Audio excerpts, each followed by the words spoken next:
आपने उत्तर प्रदेश में भी देखा, उत्तराखंड को भी देखा। आप मुझे बताइए कि उत्तर प्रदेश के मॉडल से उत्तराखंड को आज क्या ले लेना चाहिए? क्या मतलब कोई एक ऐसी कोई चीज पुलिस में या किसी में कि भाई उत्तराखंड पे भी ऐसी चीजों को लागू करना चाहिए, कुछ आप सोचते हैं कि हम उनसे कुछ सीख सकते हैं? यस, उत्तर प्रदेश में सिस्टम्स थोड़े बेटर थे, रिकॉर्ड कीपिंग हाँ, जो वो बेटर था। उत्तराखंड नया स्टेट था तो वहाँ वो कम हुआ है। तो आई फोकस्ड कि भाई ये पूरा रिकॉर्ड हमेशा परमानेंट बने रहना चाहिए। कंप्यूटराइज आ गया आजकल, तो कंप्यूटराइज आ गया, तो आप इनको बेटर करिए, क्रिमिनल ट्रैकिंग को बेटर करिए, क्रिमिनल्स का डाटा बेटर करिए। तो कुछ है, हमेशा कुछ कहीं कुछ तो अच्छा होता ही है। हाँ। इसी तरह उत्तर प्रदेश का जो वो था ना, राइट मैनेजमेंट बेटर था, मतलब उनको ज्यादा आदत थी, उनका एक्सपीरियंस था। हाँ, एग्जाम्पल सैंपल बहुत बड़ा था। हाँ, तो इसीलिए अभी जो हुआ थोड़ा सा दिन, अभी आपने देखो हेमकुंड साहिब यात्रा, हाँ, तो पसीने से छूटे हुए लग रहे थे हमारी पुलिस के, बिल्कुल, तो क्योंकि उनको रोज रोज नहीं देखने को मिलता है। हाँ, नहीं मिलता, और वो बड़ी सॉफ्ट पुलिस है। मतलब ये मैं अपना अनुभव बता रही हूँ, वो उत्तराखंड की पुलिस बड़ी सॉफ्ट है।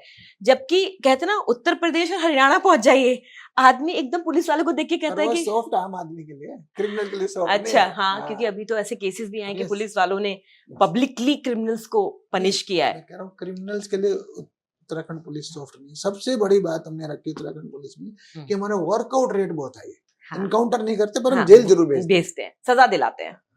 ये तो है, ये उस सब चीजों का।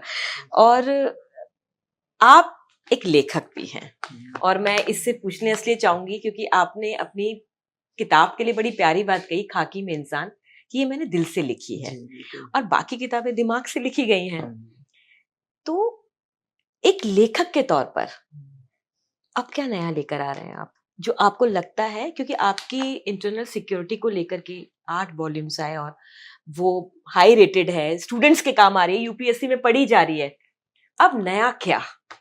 देखिए, अभी मैंने एक लेटेस्ट मेरी बुक आ रही है, ऑलमोस्ट आ गई है, वो लाइफ स्किल्स के ऊपर है। Life skills to reach the top. होता क्या है ना, आईक्यू तो एक लेवल तक काम करता है लाइफ में।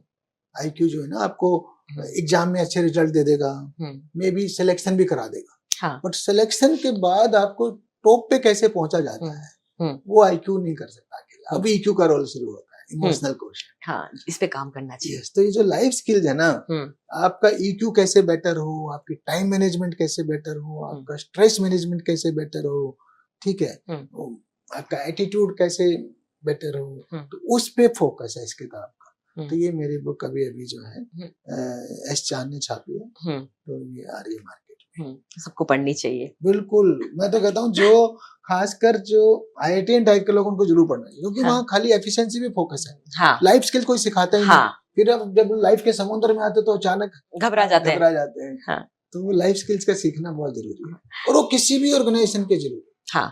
हर ऑर्गेनाइजेशन में खाली IQ काम नहीं करेगा, EQ से ही आप सर्वाइव करो। तभी तो पॉलिटिशियन हमसे बेटर करते हैं एडमिशन। हाँ, क्योंकि वो इतना EQ उनकी बेटर होती बहुत बेटर होती है। वो जनता के इसी इमोशन पर तो है, वो तो प्रैक्टिकल कर रहे हैं, आप तो पढ़ रहे हैं। मैं आपका एक संकल्प आपको याद दिलाती हूँ, और मैं आपको पढ़कर सुनाती हूँ आपका एक संकल्प।